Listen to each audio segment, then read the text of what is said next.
e venha compartilhar na mesa de honra que o Senhor vai preparar para todos nós na sexta-feira, às 19h30. Amém? Desculpa, pastor. Fica tranquilo.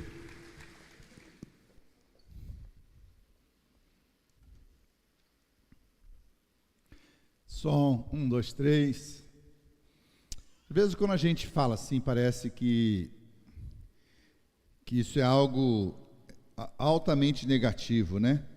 Eu queria só, antes de passar o texto que a gente vai usar hoje para a nossa meditação, eu queria pegar aqui no livro de Malaquias. Quando você vai terminar o livro sagrado do Antigo Testamento, o livro Testamento termina o livro de Malaquias, capítulo 4, versículo 6. Vamos falar comigo? E converterá o coração dos pais aos filhos, e o coração dos filhos aos pais, para que eu não fira a terra com a sua maldição. Porque essa é a palavra que fecha o Antigo Testamento. Esse é o sonho maior de Deus até a chegada de Jesus, que vinha restaurar a paternidade. Aí você pergunta, mas eu não vou ter tempo para falar muita coisa, mas por que Jesus restaura a paternidade? Qual foi a oração mais importante que Jesus nos ensinou? Começa como? Pai Nosso. Eu usaria hoje o texto do Pai Nosso para que a gente pudesse estar aprendendo um pouquinho sobre o Pai Nosso, mas não é esse o texto que eu quero usar. E antes de eu chegar, da gente entrar no texto que eu vou usar hoje, eu queria dizer que o texto que eu vou usar hoje, ele é um texto que traz um eco teológico extremamente grande. Talvez há mais de 30 anos, quando eu preguei a primeira vez esse texto que eu vou pregar hoje com relação ao filho pródigo, foi que eu notei a falta de uma presença dentro da parábola do filho pródigo, que é a presença da mãe. Por que falta a mãe naquela família? Qual é grande eco que existe naquela situação de família? Porque a mãe, ela tem a capacidade de ver, de olhar, de enxergar, de analisar e de conseguir reconciliar, de trabalhar relacionamento, trabalhar comunhão, como pouca gente consegue fazer. Uma mulher na liderança é sempre uma mulher que tem um radar. A mãe é aquela pessoa que quando a gente conhece alguém, ela chega perto de nós e fala: esse rapaz não é para você, essa moça não é para você. Mãe é aquela coisa assim, de que quando ela é esposa, ela olha, não conhece nada de carro, mas ela fala: amor, eu não queria que você comprasse esse carro, eu não queria que você comprasse essa casa, eu não estou em paz com isso. Cuidado com essa amizade, cuidado com esse relacionamento.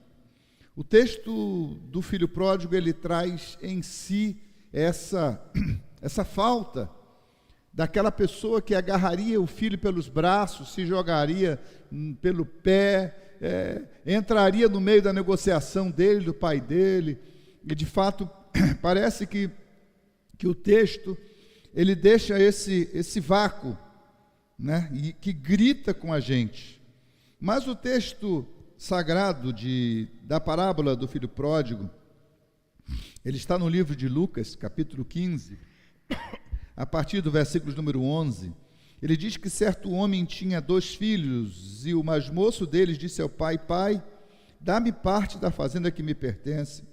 E ele repartiu por eles a fazenda.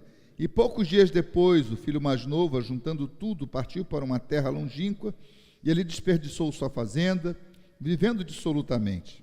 E havendo ele gastado tudo, houve naquela terra uma grande fome e começou a padecer necessidades. E foi e chegou-se a um dos cidadãos daquela terra, do qual o mandou para os campos a apacentar porcos. E desejava encher o seu estômago com bolotas que os porcos comiam, e ninguém lhe dava nada. Versículo 17 diz que, caindo ele em si, disse: quantos trabalhadores do meu pai têm abundância de pão, e eu aqui estou perecendo fome. Eu levantar-me-ei de ter com meu pai, dir-lhe-ei: pai, eu pequei contra o céu, eu pequei perante ti, já não sou digno de ser chamado teu filho, faze-me como um dos teus trabalhadores. E levantando-se foi para o seu pai, e quando ainda estava longe, viu a seu pai e se moveu de íntima compaixão, e correndo lançou-se-lhe ao pescoço e o beijou. E o filho disse ao pai: pai, eu pequei contra o céu e perante ti, eu já não sou digno de ser chamado teu filho. Mas o pai disse aos seus servos: trazei-me depressa a melhor roupa, e vesti-lo, e ponde um anel na mão e sandália nos pés. Trazei o bezerro cevado, e matai-o, e comamos, e alegremo-nos, porque este meu filho esteve morto e reviveu, e tinha se perdido e foi achado, e começaram a alegrar-se.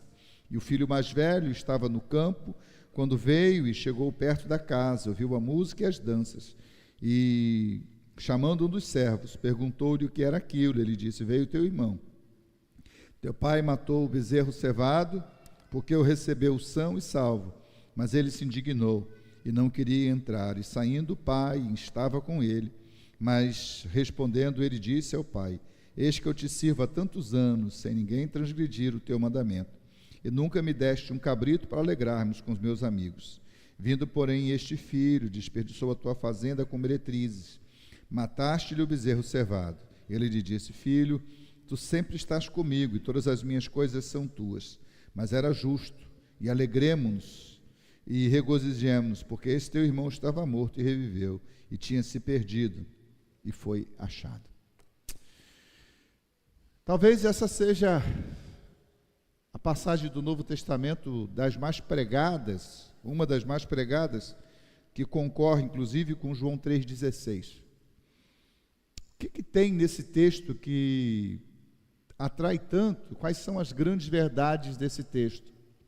Eu queria falar um pouquinho sobre 12 características de paternidade espiritual. E pode deixar a imagem. Essa imagem daqui, ela é a imagem de um pássaro macho ajudando a sua fêmea com os seus filhos.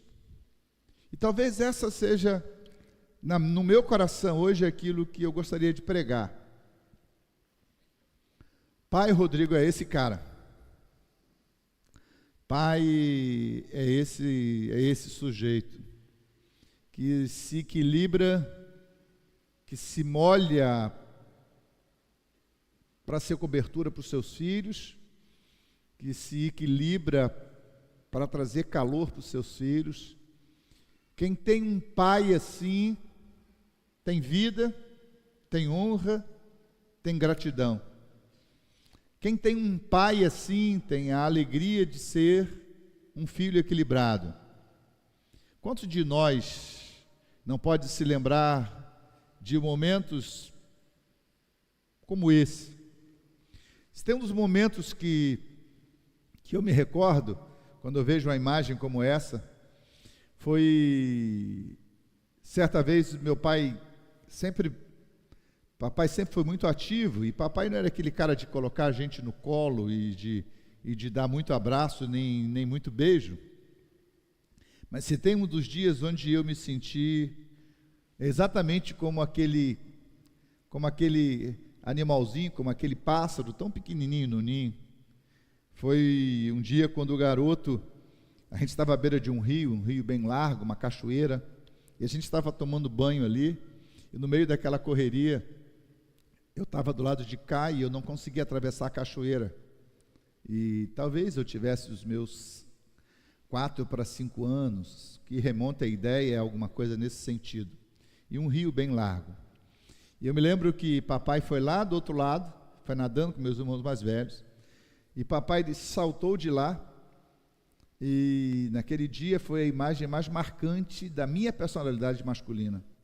Papai chegou lá, chegou do outro lado e falou: vem aqui, rapaz, que você tem pai. E papai nadou, nado costa. Papai me botou com as pernas entre a sua barriga. E eu ali me senti como se estivesse num transatlântico. Ele atravessou aquelas correntezas, nadando de um lado para o outro, com seus braços, e eu olhando o meu super-homem, o meu super-pai. Naquele dia ali eu me senti o cara mais feliz do mundo, o cara mais amado do mundo. Eu era o cara. Não tem onda, não tem correnteza, não tem água. E ainda que eu passasse pelas águas, ele estava ali para me dar as mãos e me ajudar. E ele me levou lá para o outro lado. E é engraçado que do outro lado tinha um local onde a gente pulava da pedra. E logo, um pouco tempo depois, meus irmãos mergulhavam, pulavam, os mais velhos. E eu, quando cheguei lá de cima, com certeza, olhei de cima para baixo. Falei, cara, não dá para mim, né? E aí papai falou assim: fica tranquilo, eu vou estar lá embaixo, você pode pular que eu vou te segurar. Falei, pai, então tá bom. Aí papai ficou lá embaixo e ele falou: filho, pode pular. Eu não sei quem foi seu pai, eu não sei quais são as suas histórias, eu não sei o que marcou a tua personalidade, o que marcou a tua vida, mas o enredo do que a gente tem que falar hoje, ele traz para a gente algumas histórias que eu gostaria que marcassem também a tua vida, como marcaram a minha vida. Eu não sou pastor porque escolhi. Aliás, muita gente aqui sabe disso, que a última coisa da minha vida seria ser pastor. Eu tive uma vida criada dentro de igreja, e cheguei à minha adolescência com raiva e com nojo de igreja, e de crente, e de pastor, e de diácono, e de presbítero, e de igreja, como muita gente. Foi na minha adolescência e na minha juventude, onde eu e muitos dos meus irmãos deixamos a igreja, e a igreja que meu pai era pastor. Papai teve a hombridade, a honestidade de, mesmo como pai, desligar do rol de membros da igreja todos os seus filhos, porque papai não passava a mão na cabeça da gente.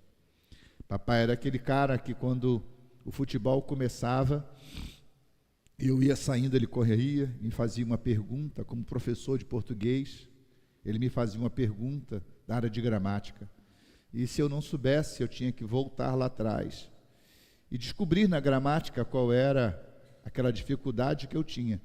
E só depois de resolver aquele questionamento é que eu podia jogar bola. E como eu xingava, como eu brigava, como eu tinha raiva do meu pai, como eu chamava meu pai de pior pai do mundo, né? Como eu desejava a morte do meu pai, ainda como jovem, imaturo, garoto, e eu não entendia nada daquilo, e os amigos meus e os colegas brincando, e eu ali olhando um livro. Me lembro de quando papai começou como professor de literatura, tanto ele como a mamãe, me colocar livros nas mãos para que eu pudesse interpretar textos, e quando eu saía para brincar, ele me perguntava: como é que foi? Quem é o autor de tal livro? Qual é o personagem principal? Como é que é isso assim? Pai ruim faz filho bom. Pai bravo faz filho que é homem. E às vezes o que está faltando hoje são pais que nos disciplinam, que nos educam, que nos dão amor. A maioria das mulheres que tem muita dificuldade com relação à sua própria sexualidade são porque tem uma carência amorosa, afetiva, e que muitas vezes os pastores, os terapeutas, os clínicos, os psicanalistas, de um modo geral, os médicos, têm dificuldade porque a mulher que não teve um pai presente, ela tem dificuldade em ser amada, ela tem dificuldade inclusive de saber o que significa a palavra amor. Por isso, no gabinete, muitas vezes, quando o pastor ama, quando o pastor dá carinho, quando o pastor dá atenção, quando o pastor ouve, quando o terapeuta ouve, muitas vezes acontece um problema chamado, na psicologia, de transferência, e quando o pastor também entra nesse mundo, se chama contra-transferência, que é um outro problema. Tamanha é a dificuldade que existe da falta de paternidade no mundo em que nós vivemos. Por isso que a palavra sexo jamais pode ser unida à palavra amor. Sexo é uma coisa, amor é outra, totalmente diferente. Mas nós precisamos de paz. O mundo em que vivemos, e aí a gente vai entrar aqui para o texto, pode passar diante, o amor ele é incondicional. Fala comigo, o amor é incondicional. Quem ama, aceita perder. Como é difícil perder. Como é difícil perder. Para entender a mente de Deus e para entender o que é paternidade, a gente precisa estar apto para perder. Não sabe o que é amor quem só sabe ganhar. Vamos tentar entender, né? Tentar entender, vamos lá. Nino, fica de pé então, Nino. Você e Dani, vou usar vocês como modelo hoje, né? Nino casou com a Dani. Não posso nem falar muito não, que a Dani é advogada, tá? Vou falar baixo, porque se eu falar besteira, vou ter um processo aí, né? Nino casou com a Dani. Aí eu vou ter que dizer aqui a hora para todo mundo, diante da igreja, que eu descobri que a Dani, ela está tendo um caso com outro homem. Falem comigo assim, amém? Misericórdia. Está feliz, Nino? Está não? E se eu dissesse que no padrão divino, a igreja é a noiva de Cristo, e que quando Cristo faz uma aliança com a igreja, o que ele faz é o seguinte: quando você pecar, quando você me trair, quando você cair, quando você estiver suja, você vai fazer assim, assim, assim, assim, para eu te receber de volta. E aí, cabe isso na sua casa, Nino? Apertou? Apertou? Mas é assim que Deus ama a gente. Fala comigo assim: Deus prova o seu amor para conosco, que Cristo morreu por nós, sendo nós ainda pecadores. Em outras palavras, quando Deus cria o relacionamento conjugal, Deus se faz de modelo, porque o homem não sabe ser modelo. E eu estou pregando de algo acima do meu nível. Pode sentar, é só uma ilustração. Né, doutora Dani? Né? É só uma ilustração. Mas imagina essa realidade dentro da minha casa e da sua casa. Fala comigo assim: filho não é para me dar nada. Filho é um investimento teu. Por isso, filho, sim. Todo relacionamento com filho você vai perder. Com filho você não vai brigar. Com filho você vai, fala comigo assim, investir. Investir. O filho é o seu sucessor, ele é parte de você. O sucesso do seu filho é o seu sucesso. E tem pais hoje em dia dividindo sucesso e brigando por sucesso com seus filhos. Brigando com a mãe pelos seus filhos. E uma coisa que a gente vê no modelo divino e paterno nesse momento aqui é a falta de briga por causa de dinheiro. Não, por dinheiro a gente não briga. Não dá para brigar. O amor, ele não tem condições. Fala comigo assim: não existe ex-filho. Filho é filho. Filho é filho. O problema é que nem sempre pai é pai. Às vezes pai é um palhaço, que não devia ser. Filho é alguém que nós estamos investindo para que ele seja melhor do que eu. Vem cá, Arlen. Vem cá. Filho é isso aqui, ó. Vem cá. A minha obrigação é trazer o meu filho para o meu nível. E qual é a obrigação do meu filho? Se eu trouxe o meu filho até aqui, o meu papel é trazê-lo para o meu nível e desejar que o meu filho, ele então vá para o nível mais alto do que eu. Eu não preciso ter disputa com o meu filho. Eu não preciso ter um relacionamento com o meu filho de que estou ganhando ou estou perdendo. Fala comigo, pai, exalta o filho. Foi Jesus que disse, vocês farão obras o quê? Maiores do que eu. Então pai está aqui para fazer o filho melhor. Pai está aqui para fazer o filho. Pode sentar, Alice. Pai está aqui para do Banza sair um Banza melhorado. É botafoguense também, né? Mas, né? Parece com o pai, tem o DNA do pai, tem a cara do pai, mas vai ser melhor do que o pai. Você não tem direito de cometer os erros que o seu pastor comete. Você tem a obrigação de olhar para mim e transformar os meus erros em atitudes que você nunca vai tomar. Repita comigo, todos que são filhos aqui, os males do meu relacionamento com meu pai. Eu tenho que responder uma pergunta. O problema não é o que meu pai fez comigo, o problema é o que eu vou fazer com o que meu pai me fez. E aí, o que você vai fazer com o que seu pai te fez? Você acha que meu pai me bateu em dias que ele não devia ter batido? Bateu sim. Meu pai foi injusto, né? Minha mãe está ouvindo eu pregar agora e ela fica chateada porque ela não lembra disso. Quem sabe as pancadas que tomou fui eu. Eu me lembro de um dia que eu tive que confessar que eu fiz uma coisa que eu não fiz. Meu pai parar de me bater, pô. Mas um dia eu tive que sentar como homem com ele, conversar como homem com ele, e foi um dos dias mais importantes da minha vida, que como homem eu pude entendê-lo como ser humano. O meu pai não cometia erros comigo por desejar cometer erros, meu pai cometia erros porque ele tinha muito a ver com o pai dele.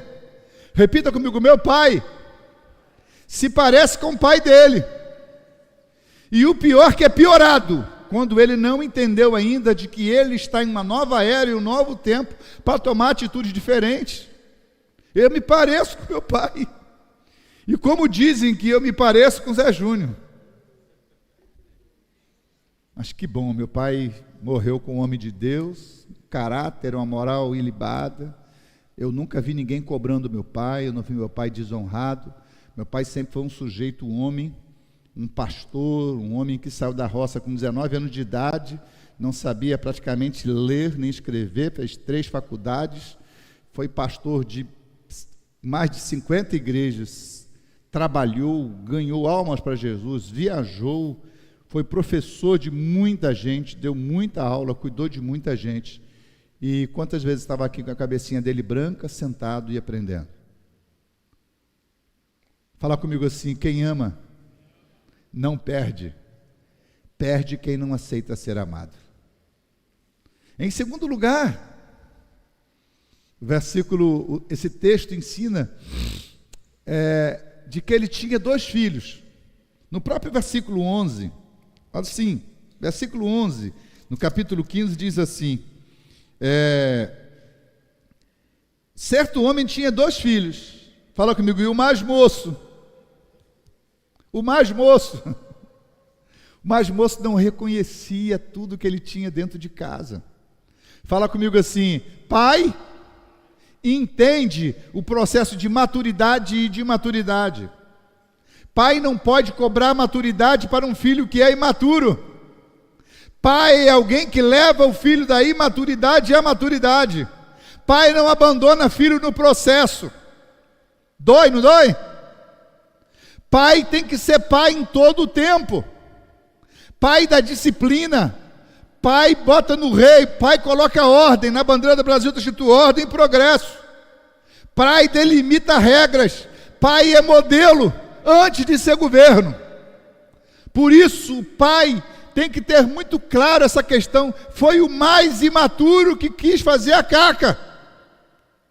Fala comigo assim, a falta de paternidade é a falta de equilíbrio, É não entender que você é dependente quando você pensa que você é independente. O cara não tinha condição nenhuma de gerenciar o que o pai tinha. Ele não tinha a maturidade do pai, mas ele queria ter o dinheiro do pai. Ele queria ter a posse do pai. Ele queria ter o controle da empresa. Ele queria ter o controle da sua vida. Ele queria ser independente. Fala comigo assim: eu sou pai para ensinar o meu filho a ser homem. Ser homem é levar o filho da caca até limpador de caca. Vou dar uma notícia para vocês. Quem é o pai mais novo da igreja aqui? Quem é o pai mais novo da igreja? Mais fresco da igreja? Hã? Nasce quando? Nasce em outubro. Guzo, nasce quando? Nasce quando? Estão na salinha, não pode nem falar de púlpito, né? Pode nem falar de... Mas tem um outro mais novo que descobriu hoje. O nome dele é Patrick. Eu vou ser avô pela terceira vez. Eu não posso falar para ninguém, tá? Eu não posso falar para ninguém, entendeu? Levanta e bate palma aí, Patrick. Olha Nilton lá, alegra. Fica de pé aí, Patrick. Eita, meu Deus do céu. Au! Tá negando a raça, não. Rapaz, eu recebi um presente hoje, dia dos pais, mais ou menos assim. Um presente para mim. E aí vi a camisa, pô, legal, bacana. Aí dentro da camisa tinha lá um negócio. Falei, lê o que está aí dentro. Eu peguei. Falei, hã?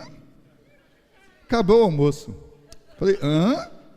Você vai ser avô pela terceira...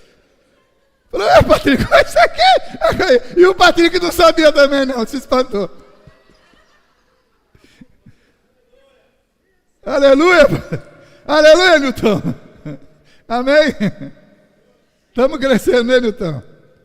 Mais uma cacheada, ou mais um Oliver, não sei o que vai ser.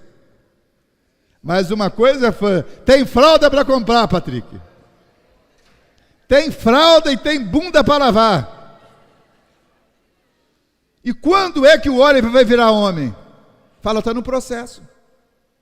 Eu não posso ouvir de um filho em processo aquilo que ele não tem ainda a capacidade para fazer. Quem sabe o que o filho pode e não pode é o pai. E tem hora que o pai tem que botar o pé. Está na hora não.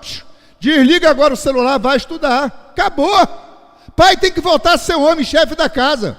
Pai tem que saber dizer não e pronto. Acabou, pô, acabou. Acabou e acabou. Não, não é não, sim é sim. Pai é um sujeito que vai trazer alguém para o processo da maturidade. Aí vem um mais novo, cheio das suas cacas, cheio das suas ideias, achou que ele já era coach, achou que ele já era formado em PNL, achou que ele tinha feito qualquer outra coisa e que ele sabia tomar conta da vida. Sabia merda nenhuma. Posso falar essa palavra não? 3.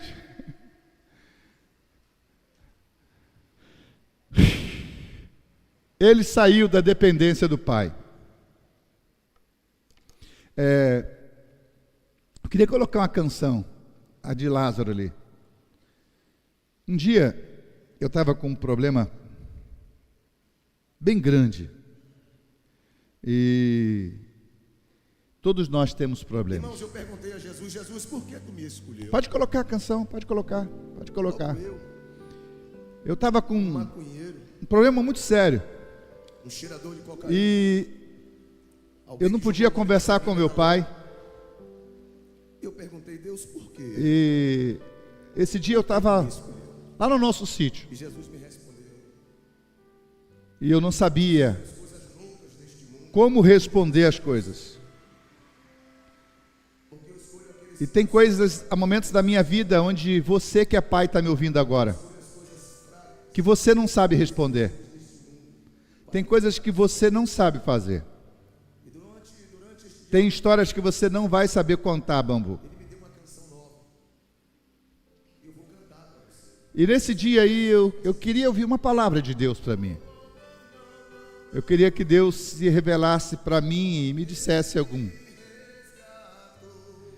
E eu comecei a ouvir essa canção.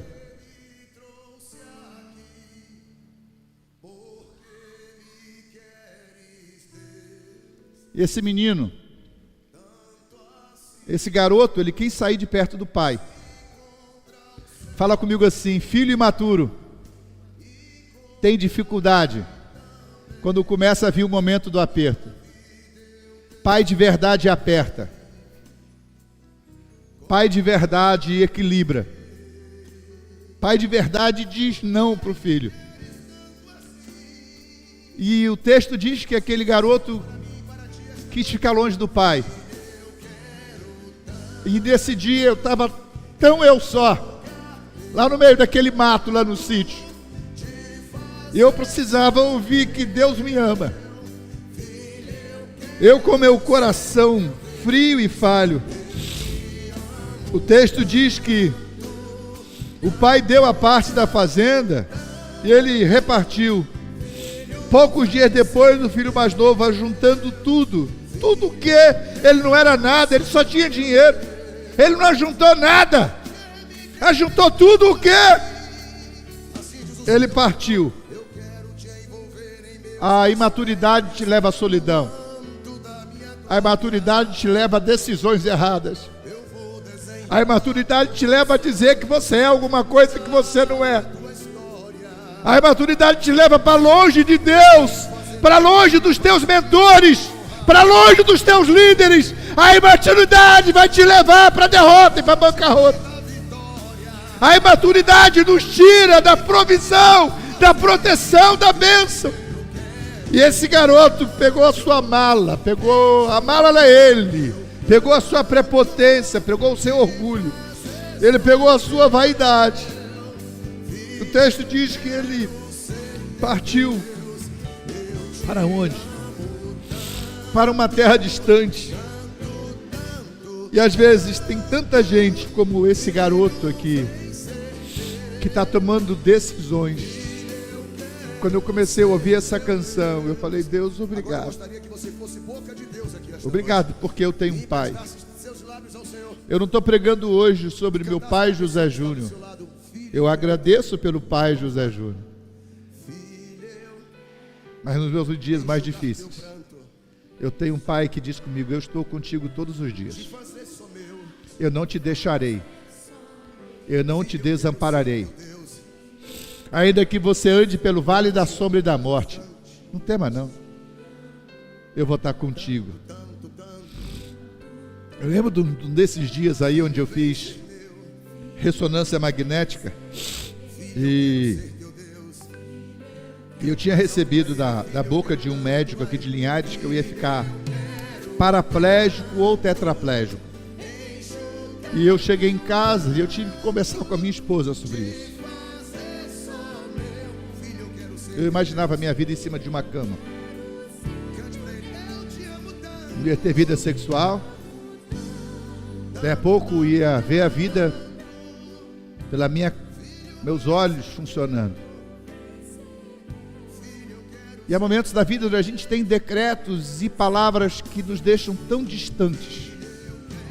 E são nessas horas que a gente precisa entender muito claro. Nós demos os nossos passos errados. Nós estamos nos gastando em lugar longe. Estamos desperdiçando a nossa vida. Estamos vivendo dissolutamente. Bota o seguinte. E o texto... Pode voltar para o texto. O texto diz que ele saiu da dependência do pai para aquela terra. Pode botar o 4 agora. E ele gastou consumindo tudo.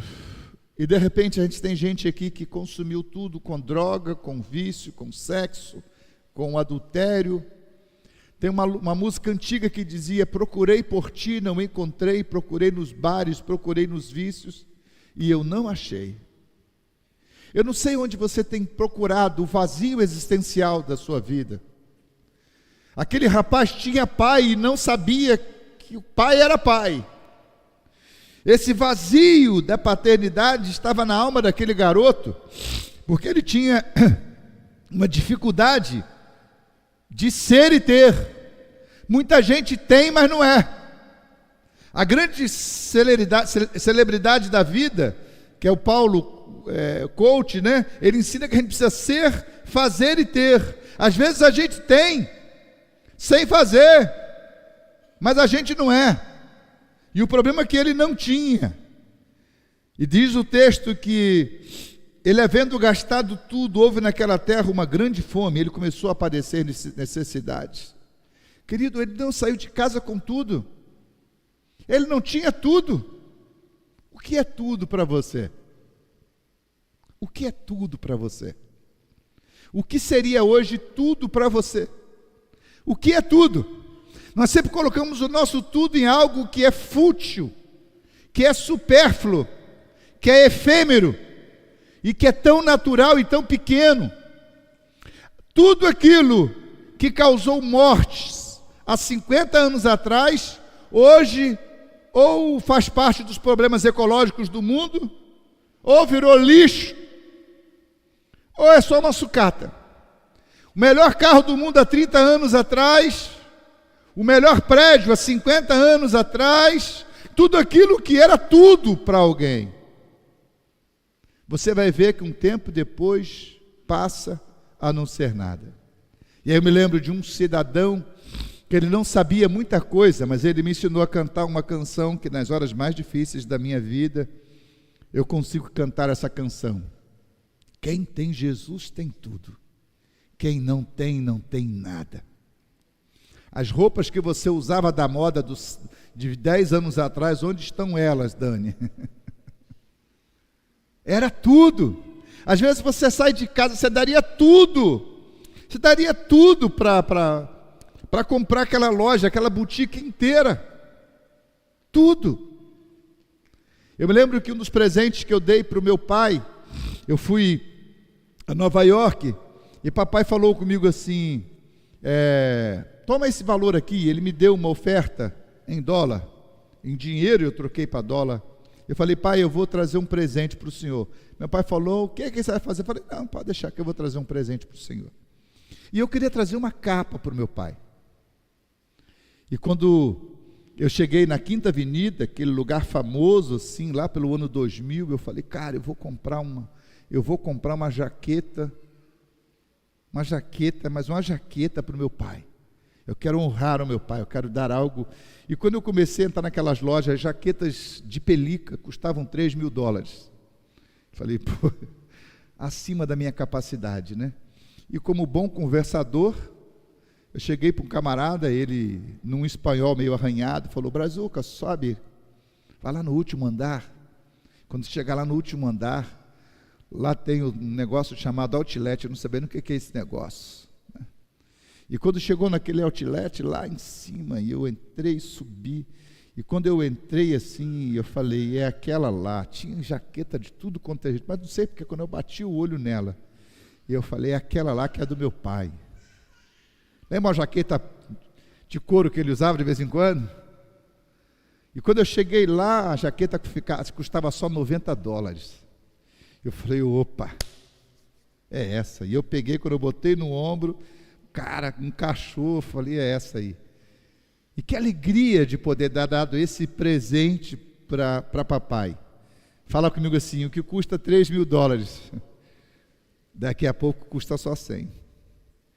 Cuidado com aquilo que você acha que é tudo, Aí o texto diz que, o 5, o quinto, né?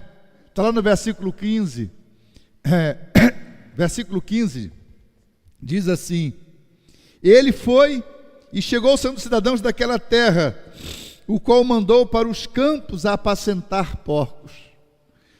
Rapaz, a gente paga tanto preço, por falta de paternidade.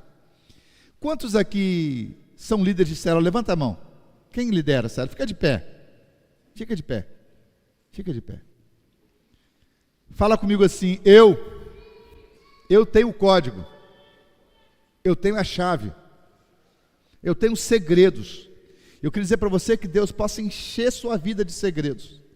A Bíblia diz que lá no Tameon existem segredos revelados para a gente. Mateus 6,6. Que as pessoas que chegarem perto de vocês, eles possam ver em vocês a luz da menorá, E em especial, a quarta luz, que ela é a luz do conselho. Quantas vezes a gente entra e paga um alto preço pela falta de paternidade, pela falta de gente que vai colocar a mão no ombro da gente e vai dizer para a gente: vai por aqui, filha, vai por aqui, filho, caminha por esse caminho aqui, anda por esse caminho aqui. Às vezes a gente tem tanta dificuldade das pessoas hoje que não querem ser lideradas, que não querem ser ajudadas, que não querem ser acompanhadas, que não querem ser treinadas, que não querem ser abraçadas, que não querem palavras de destino, que não querem ter posicionamento de gente que já passou por aquele caminho. Deus abençoe vocês para que ao abrir da boca de cada um de vocês venham chaves e códigos da eternidade para pessoas que estão perdidas hoje. Elas estão ouvindo os decretos do mundo porque não ouvem os decretos da boca dos homens de Deus da sua igreja. E diga amém. Nós temos palavra, nós temos direção, e que Deus enche a vida de vocês de direção. Pode assentar. A falta de paternidade leva o nosso pessoal a comer e a andar numa vida de marginalidade. Versículo 16 diz que desejava encher o seu estômago com bolotas que os porcos comiam e ninguém lhe dava nada. Fala comigo: o mundo não tem nada para você. Bota a mão em alguém e fala assim: o mundo não tem nada para você, irmão. Bota a mão em alguém e fala: o mundo não tem nada para você. Olha para o outro, fala comigo assim: o futuro da ilusão é ficar iludido. Olha para o outro e diga: o mundo não tem nada para você. Cuidado com o resultado do nada. Cuidado com as bolotas, cuidado com o resto. O diabo não tem nada para te dar. O inferno não tem nada para te dar. Satanás é um perdido, querendo levar você também à perdição. 6. Paternidade vence a ilusão. Se você olhar o que diz o versículo 16, então, e ele desejava encher o seu estômago com bolotas. A ilusão nos leva a essa desilusão de não termos nada. Versículo 17, então pode passar para o 7. Para mim, esse texto aqui para mim, ele parece que para mim ele é um dos maiores chaves da Bíblia Sagrada. Fala comigo assim: tornando-se em... A maioria das traduções diz: e caindo em si. Será que você não se ligou ainda? Bate alguém em você assim: ei, se liga. Se liga. O mundo não tem nada para você. O mundo não tem nada para te dar. O diabo é mentiroso, ele veio roubar, matar e destruir. Ele não tem nada para te dar. O texto diz que lá, quando ele estava lascado, ferrado, não tinha amigos, ele não tinha irmãos, ele não tinha ninguém para ajudá-lo. O texto diz que foi nessa hora. Às vezes a gente tem que ir para o buraco mais fundo. Eu me lembro de um caso que às vezes ele fere a minha alma, quando eu vejo alguém trocando a sua vida, sua esposa, seus filhos, por um flerte. E tem hora que você tem que abalançar o cara, abraçar o cara e dizer algumas coisas bem pesadas para o cara, para ver se o cara, ele abre os seus olhos. Caindo em si, ele falou: cara, quantos empregados do meu pai têm abundância de pão e eu aqui estou com fome? Tempo desse atrás eu saí daqui a pé e estava andando ali, e na beira do boteco tinha um camarada que ele frequentou essa igreja, e ele estava aqui. Quando ele chegou aqui, ele estava lascado, ferrado, separado da esposa, 2 filhos, separado da esposa, a esposa estava tendo um caso com o outro, e a gente começou a orar, ele estava 5 anos fora de casa, e esse cara veio e ficou aqui na igreja, isso já tem 10 anos atrás já, e ficou aqui na igreja uns 3, 4, 5 anos aqui, e ele levantou a cabeça dele, ele voltou a trabalhar, e ele largou a bebida, e ele voltou a ser chefe no setor que ele trabalhava, e voltou a arrumar emprego, e trabalhar de carteira assinada, e quando ele estava muito bem, ele estava num boteco, que graças a Deus fechou, nessa direção aqui, ele estava naquele boteco ali, e aí falaram para ele o seguinte: para que igreja? Para que Deus? Quando ele chegou aqui na igreja, tudo que ele tinha, ele gastava em boteco. E quando eu encontrei com ele ali, ele estava bêbado, e eu dei um abraço nele, ele falou: rapaz, parei com essa otarice de ser dizimista. Ah, rapaz, eu quero saber esse negócio de crente, não, rapaz, eu estava ali agora, todo mundo me sacaneando, que eu estava dando dinheiro para pastor. Falei, parabéns, você está no lugar que você não entregou 10% não, você deu sua vida para o boteco. Você não entregava 1%, 2%, não entregava dinheiro não, é a sua vida, tudo que você tinha. Sua mulher vai ser de outro, seu filho vão ser de outro, sua casa vai ser de outro. Sabe por quê? Porque tudo que você tem não pertence a você. Você é um escravo e você é um ingrato. Porque eu estou aqui te abraçando, dizendo assim, abre o olho, caia na real, caia em si.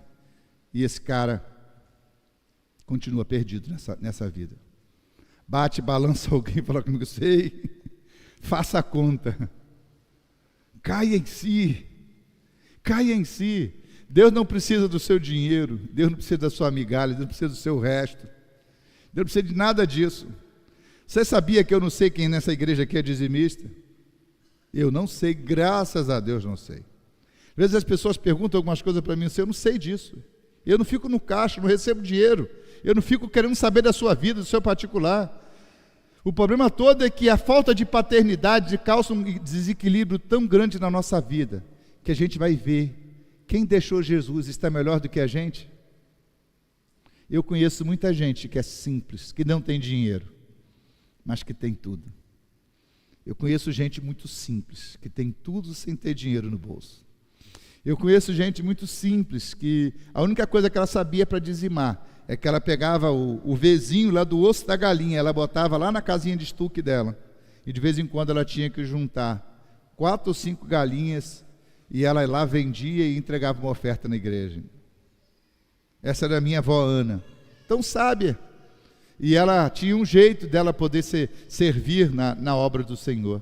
Eu não estou querendo dizer nada sobre dinheiro para você, eu só quero dizer uma coisa para você. Sua bancarrota financeira, os males financeiros que você tem, eles estão ligados exatamente à sua falta de paternidade ou de ouvir pessoas que possam ser seus mentores, seus professores, seus líderes e que possam dar destino à sua vida que você não aprendeu a ouvir ainda. Quem não ouve, fala comigo, quem não ouve, cuidado. Quem não ouve, cuidado. Ouve, coitado. O Wesley chamou você aqui para um bate-papo, vem para o bate-papo. Discuta com ele, passe para o 8 agora. Vá adiante, não pare. Diz o 8 aqui então, que está ligado ao versículo número 18.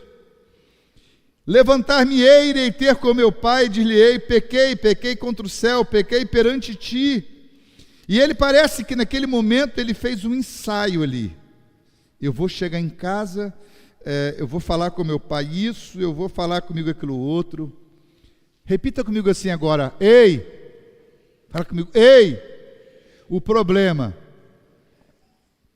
não é conhecer o pai, o problema é conhecer o coração do pai. Que pai é esse que o filho vai voltar para casa e ele vai lhe dar um emprego?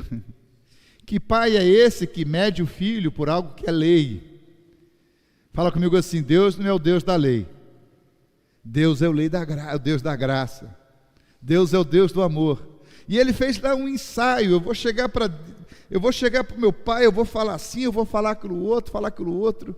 Todo mundo que chega com muito falatório aqui na igreja, é porque não entendeu um princípio básico, chamado arrependimento. Fala comigo assim, nesta noite, eu vou me levantar, e eu quero ter um encontro com meu pai, e eu quero dizer para meu pai, pai, eu sou pecador, eu sou indigno, eu quero de novo ser tratado na tua casa, eu quero a tua cobertura de novo, eu quero estar debaixo do teu projeto de novo. Às vezes o que falta na gente é a gente querer conhecer esse pai, mas que ele não conhecia.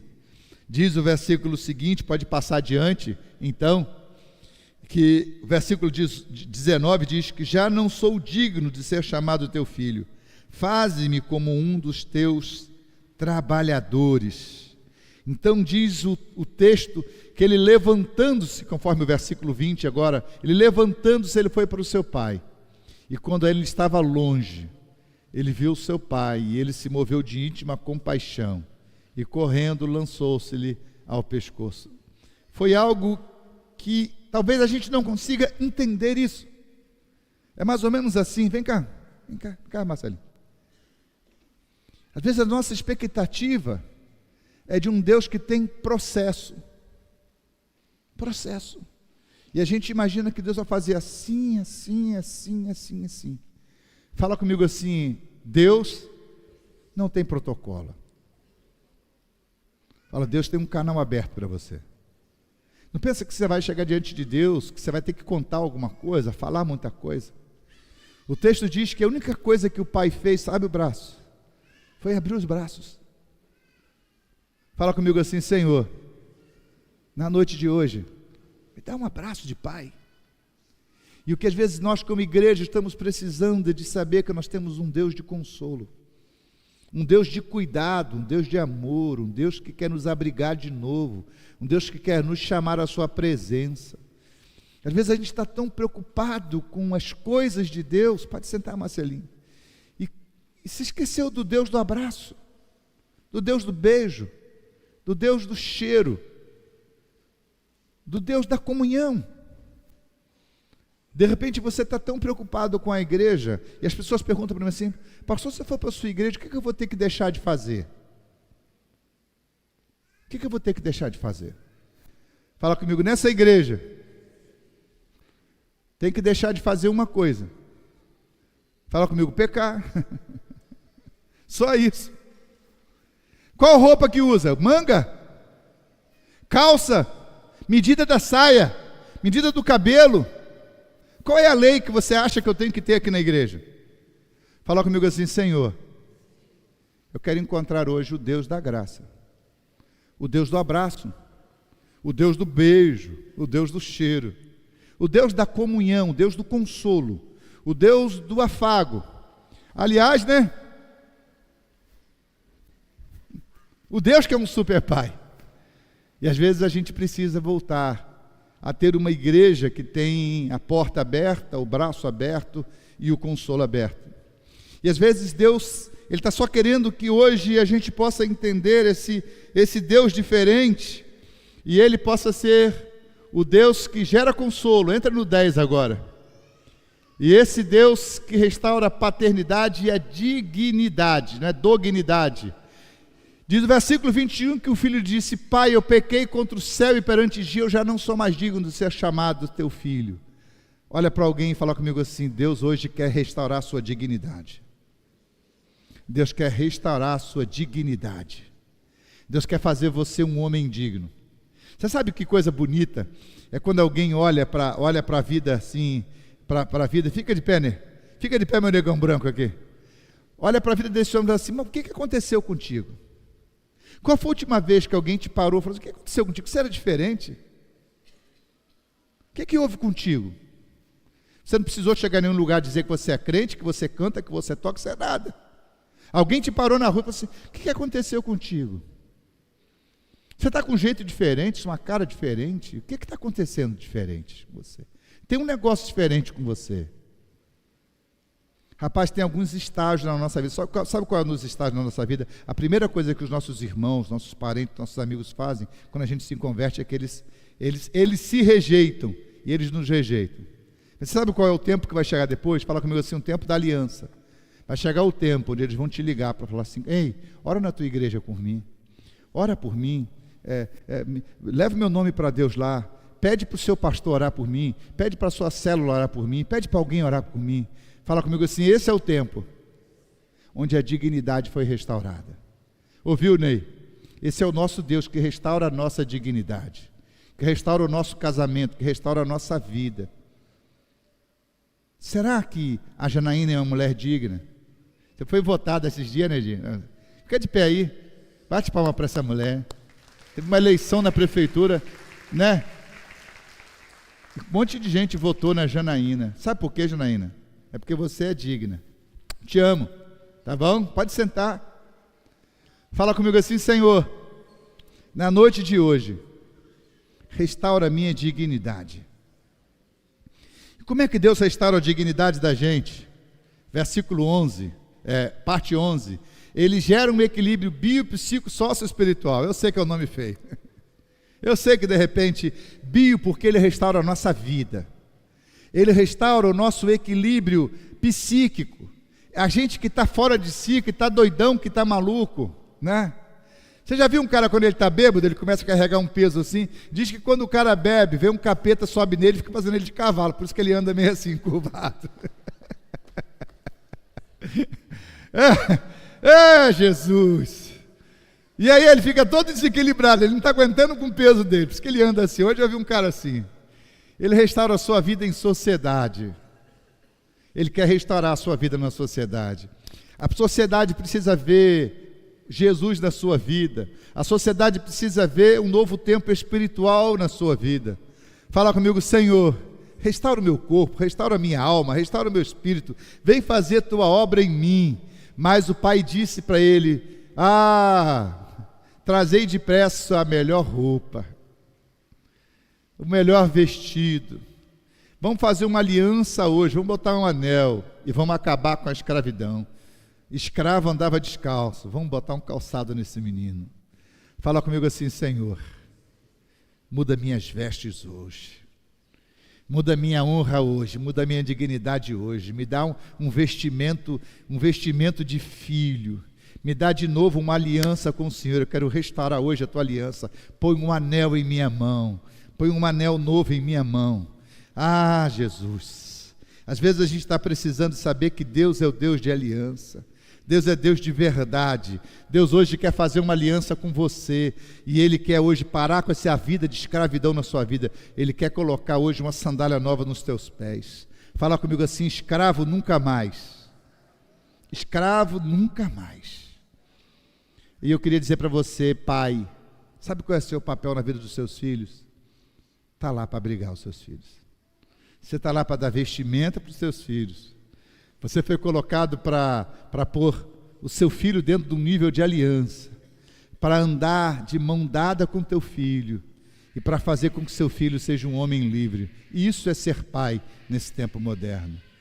Pai, fala comigo assim: Pai, em nome de Jesus, na noite de hoje, eu quero novos vestimentos.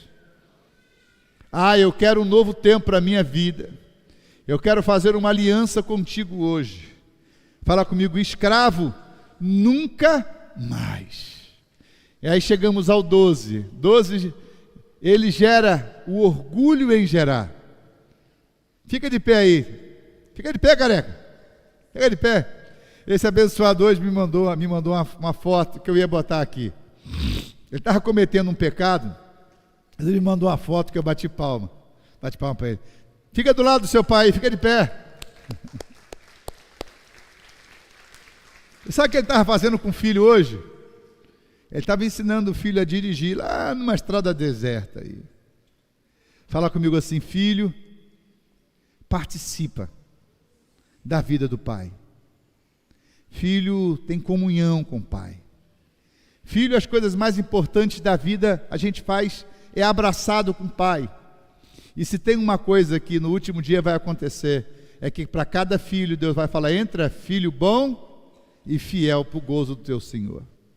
A maior alegria para um pai é quando ele recebe um filho na sua casa, é quando ele recebe um filho que é digno de honra. Eu queria que você ficasse de pé agora. Coloca para mim o primeiro louvor que eu ia colocar hoje.